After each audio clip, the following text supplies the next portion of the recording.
America Bharat సంబంధాల్లో తాజాగా మరింత ఉద్రిక్తతలు చోటు చేసుకుంటున్నాయి. శ్వేత సౌధం వాణిజ్య సలహాదారు పీటర్ నవారో భారత్పై మరోసారి వివాదాస్పద వ్యాఖ్యలు చేస్తూ రష్యా ఉక్రెయిన్ యుద్ధాన్ని మోదీ యుద్ధంగా అభివర్ణించారు. భారత్ రష్యా నుంచి చమురు కొనుగోలు చేస్తూ రష్యా యుద్ధ యంత్రాంగానికి ఆర్థికంగా ఆజ్యం పోస్తోందని ఆయన ఆరోపించారు. ఈ వ్యాఖ్యలు బుధవారం నుంచి అమల్లోకి వచ్చిన భారత ఉత్పత్తులపై 50% సుంకాల నేపథ్యంలో వెలువడటం గమనార్హం. ఈ సుంకాల్లో 25% రష్యా నుంచి చమురు, ఆయుధాల కొనుగోలుకు శిక్షగా విధించినవని అమెరికా పేర్కొంది.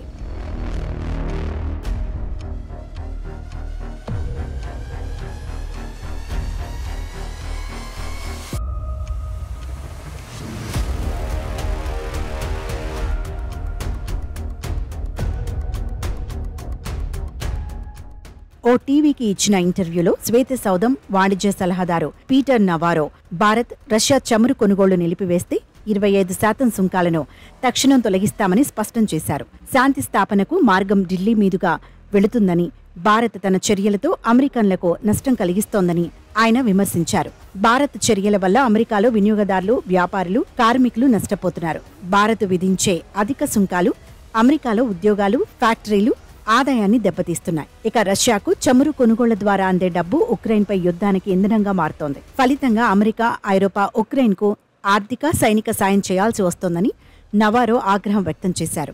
ఆయన భారత్ను క్రెమ్లిన్కు ల్యాండ్రో మాట్గా సుంకాల మహారాజుగా వర్ణించడం కూడా వివాదాస్పదమైంది.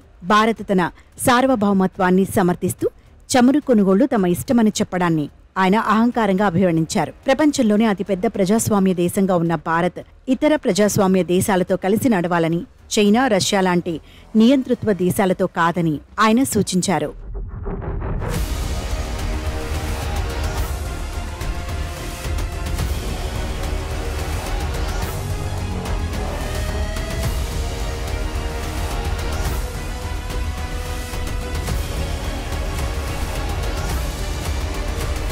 భారత్ మాత్రం ఈ ఆరోపణలను తిప్పికొట్టింది. రష్యా చమురు కొనుగోళ్లు భారత శక్తి భద్రత, ఆర్థిక స్థిరత్వం కోసమని విదేశాంగ మంత్రి ఎస్ జయశంకర్ స్పష్టం చేశారు. గతంలో రష్యా నుంచి చమురు కొనమని అమెరికానే భారత్ని ప్రోత్సహించిందని, ఇప్పుడు దానిపైనే సుంకాలు విధించటం విడ్డూరంగా ఉందని మాస్కోలో విలేకరులతో అన్నారు.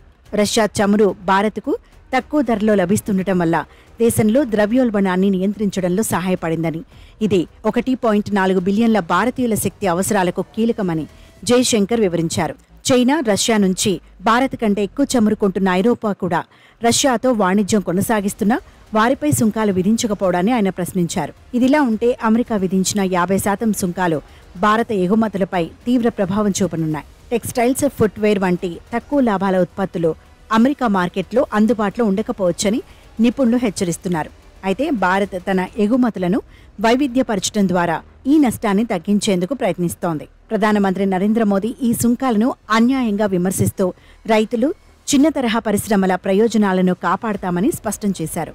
భారత్, అమెరికా మధ్య చర్చలు కొనసాగుతున్నాయని, ఈ ఉద్రిక్తత తాత్కాలికమని భారత ప్రభుత్వ వర్గాలు పేర్కొన్నాయి.